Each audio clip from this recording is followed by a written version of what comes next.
সুদীপের বন্ধুরা, আজকে কি কি রান্না হয়েছে দেখো। এখানে আছে পটল পটল ভাজা, না ওটা আছে বেগুন ভাজা, ওটা হচ্ছে বেগুন ভাজা, দেখেছেন বলতেই পারছে এটা না। হচ্ছে মাছ। কি মাছ বলো? আর এটা হলো ওটা জানি ইলিশ না। মাছ। হাত দিও না, হাত দিও না, হাত দিও না, এটা হলো ইলিশ মাছ। ইলিশ মাছ আর এই যে ডাল। এটা ইলিশ মাছ কিতে করেছি বলো?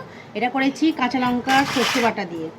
আর এটা করেছি, এটা আছে মুসুর ডাল। মুসুর ডাল আর এই যে চাটনি। চাটনি না, ওটা মাছের তেল। ভগবান, ও কি দেখুন, তোকে বলতে পারো, আমি বলছি। আর এখানে আছে মাছের তেল। ভুল ভাল বলছে তো, তাই আমি বলে দিচ্ছি। এখানে আছে চিচিঙে পোস্ত, এটা বড়দি করেছে চিচিঙে পোস্তটা। এখানে আমাদের করেছে বাঁধাকপির তরকারি। এই যে বাবুর ইলিশ মাছ ভাজা, বেগুন ভাজা। এটাই আজকের মেনু। দেখুন খাবার নিয়ে বসে পড়েছি, দুপুর হয়ে গেছে অলরেডি খাবো বলে। আর এখানে আছে এক হাঁড়ি গরম ভাত। এখানে আছে করলা কুমড়ো সব ভাতে দেওয়া আছে, ভাতেগুলো এবার মাখা হবে। আর আগে আমাদের সাথে শেয়ার করুন আজকে দুপুরে এটাই মেনু। চলুন খাওয়া দাওয়া শুরু করি।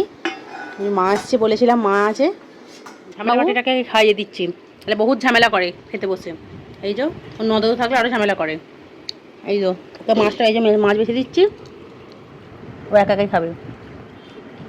মাছ বাঁচতে পারে না, এত বড় ছেলে দেখেছেন। ইলিশ মাছ ভাইটা কিছু বেছে দিয়েছে, যে খাচ্ছে, ও খিদে পেয়ে গেছে। আর তাই আমি এখনও করলা ভাত মুলবো, আলু ভাতে মাখবো, অনেকটা দেরি হবে, তার কারণে ওকে আগে মাখিয়ে দিচ্ছি। আর ইলিশ মাছের ছোটো ছোটো কাঁটা, তাই মাখিয়ে দিই, সব বেছে দিচ্ছি আর কি। টাটা করে দেবো বন্ধুদেরকে, টাটা। চলুন ভিডিওটা এখানেই শেষ করছি, খাওয়া দাওয়া করে নিই।